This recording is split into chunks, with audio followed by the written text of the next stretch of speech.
Alors que le fleuve Congo déborde de ses rives, de graves inondations se propagent dans de nombreux quartiers de Kinshasa, la capitale de la République démocratique du Congo. Si ce phénomène n'est pas nouveau, l'ampleur des récentes inondations, elle, est sans précédent.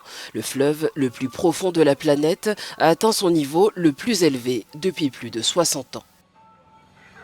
Ce n'est pas la première fois que cela arrive, c'est la deuxième fois après les inondations de 1961. Mais à l'époque, ce n'était pas aussi dramatique qu'aujourd'hui, car maintenant, plus de maisons ont été touchées.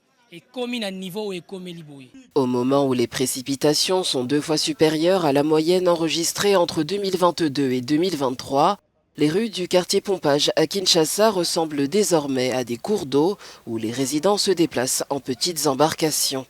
Par ailleurs, l'absence d'intervention de l'État dans ces quartiers populaires suscite des critiques de la part de certains citoyens. Nous n'avions pas le choix, alors nous avons rapidement construit une pirogue pour nous permettre de traverser, ce qui nous a pris près de 3 jours. Nous avons constaté que le niveau de l'eau a diminué, mais se déplacer reste un défi. Cette crue historique qui intervient après des pluies exceptionnelles a causé la mort de près de 300 personnes au cours des derniers mois en RDC.